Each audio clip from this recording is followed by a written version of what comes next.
Hello everyone, my name is William Amzalag and I want to welcome you to our 9th episode of Jeunesse Longevity TV. Jeunesse, we are redefining youth.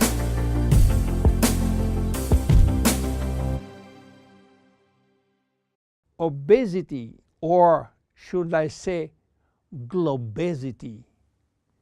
Today, obesity is a worldwide epidemic disease. There is an outrageous eruption of a worldwide obesity even in the countries where not so long ago famine was the #1 health issue. The fatness of the world is changing rapidly, and this is very disturbing because it's going out of proportion and nobody can get any control of this new epidemic. Many children become obese and then become obese adults. The diseases associated with obesity, such as heart disease, cancer, and especially diabetes, will explode. That will mean a lot of sick people all over the world.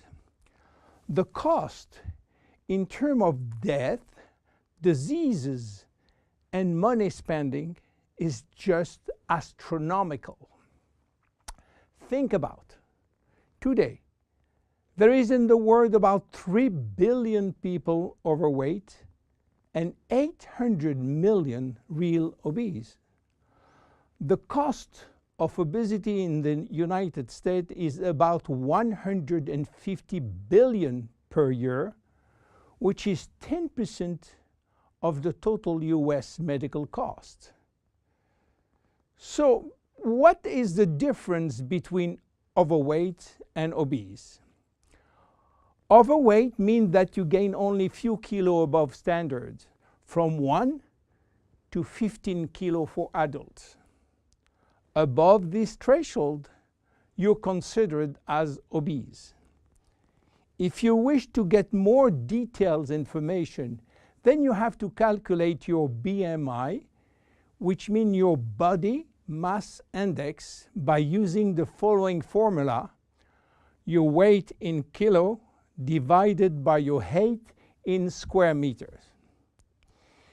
If your BMI shows score under 18.5 per square meter, it means that you need to gain weight. You are underweight. If it is between 18.5 and 25, you are in normal standard. Between 25 and 30, you are overweight, and above 30, you are qualified for obesity. Note that BMI is a standard tool which do not apply in extremes like very tall people or very small people, and also should be adapted to children. Why people become obese? It is very simple in theory, but become more complicated when we reach fat metabolism. We are gaining weight or fat when we eat more than we spend in terms of calorie, or when we spend less than we eat in terms of calorie. So how do we get energy? The body will get energy only from the food, knowing that 1 gram of carbohydrate will release 4 calories, same for proteins, but 1 gram of fat will release 9 calories. So all depend on how much you eat and what kind of food you eat. If the food is rich in fat or in protein or in sugars. Now, how do we spend energy? There are 3 ways to spend energy. The first one is what we call basal metabolism, which is the necessary energy required to get our body working and all our million of chemical reaction working and working properly. This requires approximately 1 calorie per kilo and per hour. So if you weigh 60 kilo, you will spend in 24 hours 60 multiplied by 24 equal 1,440 calories per day. And this is good news because you have no control on that. The second spending is the necessary energy to fight against heat or cold. And these depend on the environment and the way that you are protected against heat or cold. It is called thermogenesis. And again, you have little control on that. The third one is the energy required to move your body, and that is entirely up to you. This is to say that physical activity is the only controllable way to spend energy. We will see later that this very simple way of gaining or losing weight is influenced by many, many other factors, and especially the control of fat metabolism by a sophisticated group of hormones. So why such epidemic?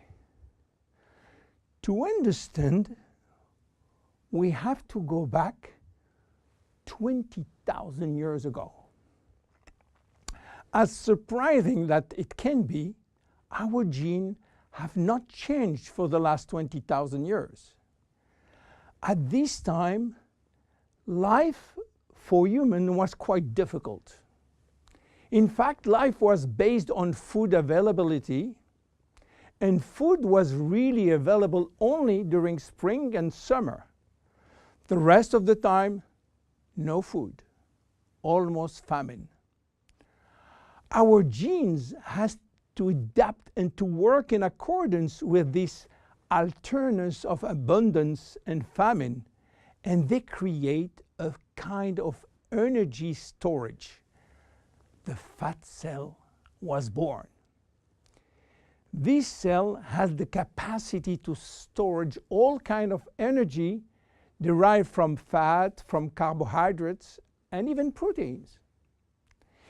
It can increase 50-fold its size and retain energy in the form of triglycerides. Because of uncertainty of food availability, our genes were oriented toward the saving mode, which means that every time we eat, all the energy coming from the food was oriented in the storage facility. What happened 20,000 years later? Our genes are still oriented towards saving mode, but there is no more famine. On the contrary, the new society offers an extreme abundance of food rich in calories, and that all over the year. And guess what happened? Everything is going first in storage. And once in storage, it is very difficult to get out. You understand now why it is very difficult today not to gain weight or fat. But there is another factor. 20,000 years ago, in order to bring food at home, men were hunting, fishing, or climbing trees to get fruits. And that was a huge energy spending mode. Today, with a new technology created for lifting heavy items or escalator or elevator, we reduce drastically our energy spending. You understand now why it is so easy to gain weight or fat. What are the consequences of obesity in terms of health and longevity? To make a long story short, it is a disaster.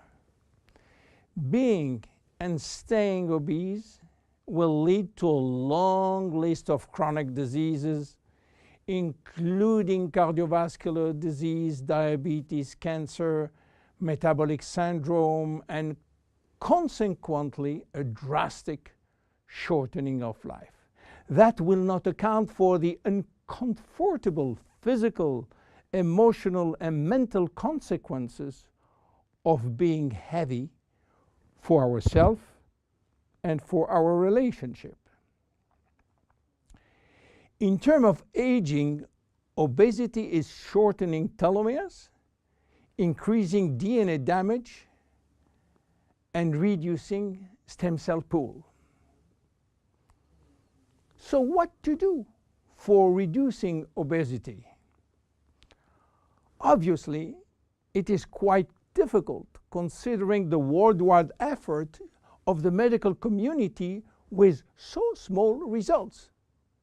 Health authorities are repeatedly organizing campaigns to inform people about the consequences of eating too much sugar or fat or the lack of exercise.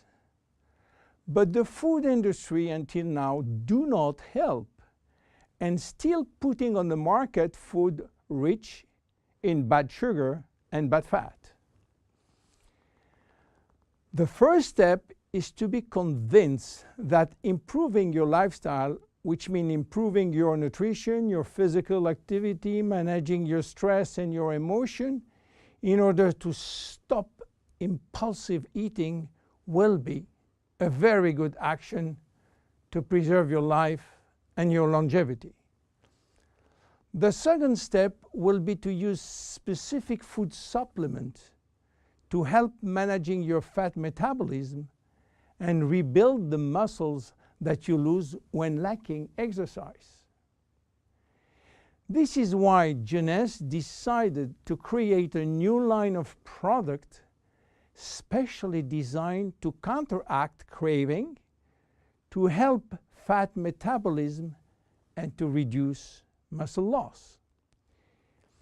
Be with us in our next episode dedicated to the Zen Body line. My name is William Amzalag, and I will see you on our next episode. Thank you.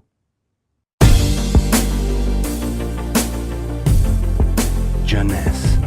We are redefining youth.